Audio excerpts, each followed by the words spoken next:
মাম্মাম, আচার দাও না, পরোটার সাথে খুব ভালো লাগে। আচার তো ফুরিয়ে গেছে বাবু। আর হবে না?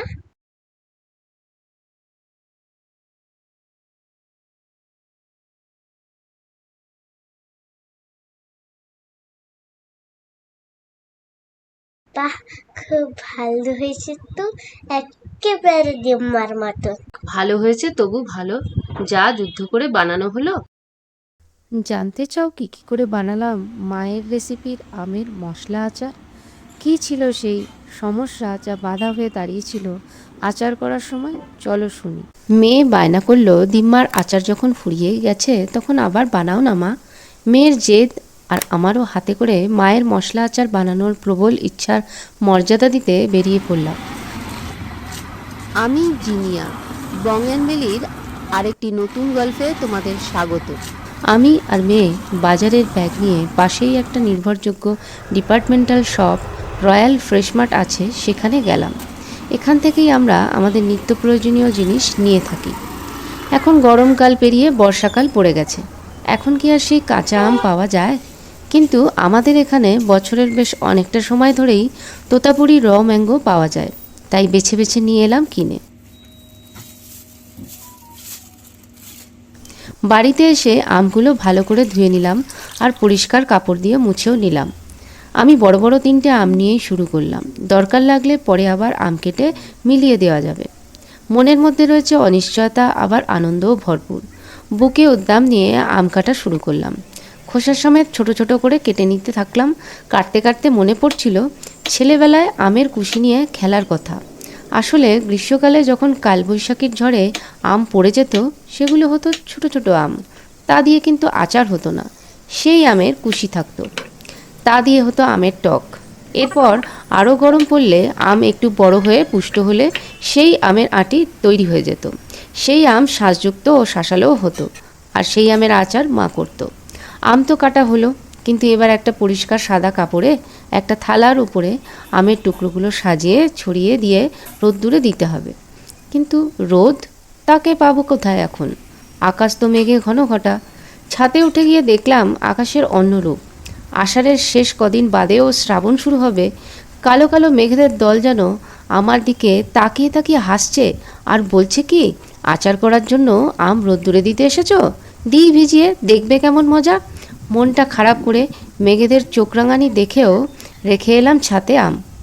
নিচে ঘরে এসে ভাবলাম মেয়ের কথা রাখতে পারবো তো। ব্যাস, খানিকক্ষণ পরেই বৃষ্টি ঝিরিঝিরি পড়তেই দৌড়ে গিয়ে নামিয়ে আনলাম আম। কী সমস্যা, এখন কি করি? তখন মা এবং শাশুড়ি মা দুজনেই আইডিয়া দিল হতাশ না হয়ে আম পাখার তলায় সারা রাত রাখতে। এভাবে 2-3 দিন পাখার তলায় রেখে আর সুযোগ পেলে ছাতে হালকা রোদে দিয়ে আম শুকানো হলো শেষমেশ। এরপর আচার করার পালা। মায়ের রেসিপি অনুযায়ী জিরে, মৌরি, ধনে, সর্ষে সাদা কালো মিশিয়ে 50 গ্রাম করে ওজন করে নিলাম। আর কালো জিরে আর মেথি 25 থেকে 30 গ্রাম মতো নিলাম। শুকনো লঙ্কা নিলাম স্বাদ অনুসারে বা ঝাল অনুসারে। আমি মশলা কিনেছিলাম জেকে কোম্পানির, যার যা খুশি ইউজ করাই যেতে পারে। আস্ত মশলা ফ্রেশ গন্ধওয়ালা বাছাই করে দেখে নেওয়াই ভালো। এই প্রতিটি মশলাই কিন্তু স্বাদে অনন্য করে তুলবে, প্রতিটার আলাদা গুরুত্ব।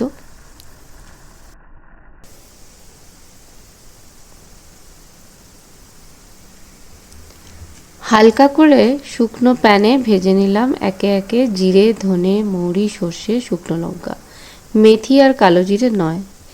এরপর গুঁড়ো করলাম মিক্সার গ্রাইন্ডারে সমস্ত মশলাগুলো একে একে। মশলার সুন্দর গন্ধ চারিদিকে মোমো করতে থাকলো। গ্রাইন্ড করতে করতে আমার মনটা চলে গিয়েছিল মায়ের এই আচার ভিন্ন ভিন্ন সময়ে খাওয়ার স্মৃতিতে। ছোটবেলায় এটা খেতাম বারান্দায় রোদ্দুরে বসে লুকিয়ে লুকিয়ে। আচার খেতে গিয়ে হাত দিয়ে তেল গড়িয়ে পড়তো কোনোই অবধি। আবার যখন কলেজে পড়তাম, মায়ের আচার নিয়ে বাটি করে চলে যেতাম ছাতে। আটির শক্ত জায়গাটা চুষতে চুষতে সাদা করে ফেলতাম আর অশান্ত মনকে শান্ত করতাম আচারের স্বাদ নিয়ে। আর যখন অন্য স্টেটে গেলাম চাকরি করতে, যখন বাইরের খাবার মুখে রুচতো না, ভালো লাগতো না খেতে, তখন মায়ের এই আচারই আমার রুচি ফিরিয়ে আনতো। ওদিকে 500 গ্রাম সর্ষের তেল কড়াইয়ে ধোঁয়া বেরোনো অবধি গরম করে ঠান্ডা করতে দিলাম।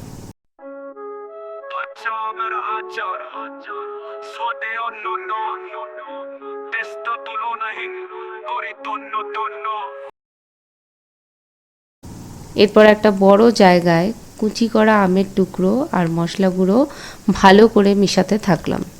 সাথে দিলাম পরিমাণ মতো হলুদ আর স্বাদ অনুযায়ী লবণ, আর দিলাম অল্প হিং। কাঁচা আম কুচি কুচি টক ঝাল মিষ্টি, শিখেছি মায়ের কাছে মানুষের এই সৃষ্টি। সর্ষের তেল মাখো, 5 ফোড়ন দাও, তাতে হলুদ লঙ্কা দিয়ে মেখে নাও নিজ হাতে রোজ শুষেনে রস। টক ঝাল একাকার বোতলে ভরে রাখো, দেখো তার কি বাহার। ভালো করে উপরে নিচে করে মাখিয়ে নিলাম আমের টুকরোগুলো। আর ডাল ভাতে মেখে খাও, ফ্লেভার নাও সাথে, মুখরোচক হবে সব। পিকল থাকলে পাতে শোনো সবাই, এবারে তে আসছে বড় খবর। বঙ্গন বেলিয়ার গল্প আসবে, বুনতে থাকো প্রহর। কাঁচা আমের আচার স্বাদে অনন্য, টেস্টটা তুলনাহীন, করি তন্ন তন্ন। কাঁচা আম কুচি কুচি টক ঝাল মিষ্টি, শিখেছি মায়ের কাছে মানুষের এই সৃষ্টি। সর্ষে এরপর পরিষ্কার করে রাখা কাঁচের জারে বা বোয়ামে ভরলাম। ভরতে ভরতে মনে হলো ছোটবেলায় আমি মায়ের পাশে থাকতাম আচার করার সময়, আর আজ আমি মা হয়েছি, আমার পাশে আছে আমার মেয়ে। এভাবেই জেনারেশন ওয়াইজ না বলা আচারের ইতিকথা হস্তান্তর হতে থাকবে। তেল মাখো, 5 ফোড়ন দাও, তাতে হলুদ লঙ্কা দিয়ে মেখে নাও নিজ হাতে রস শুষেনে রস। টক ঝাল একাকার বোতলে ভরে রাখো, দেখো তার কি পাহাড়। ডাল ভাতে মেখে খাও, ফ্লেভার নাও সাথে, মুখ। তেলটা ঢেলে বোয়ামের মুখটা সাদা সুতির মিলের কাপড় বা ন্যাকড়া দিয়ে মুখটা বেঁধে নিয়ে গেলাম আবার ছাদে রাখলাম খোলা আকাশের নিচে রোদের আশায়। আর আচার সম্পূর্ণ করতে পারার আনন্দে, আচারের গন্ধে মায়ের স্মৃতি এসে ভিড় করল চোখের কোণায়। শোনো সবাই, এবারে তে আসছে বড় খবর। বঙ্গন বেলিয়ার গল্প আসবে, বুনতে থাকো প্রহর।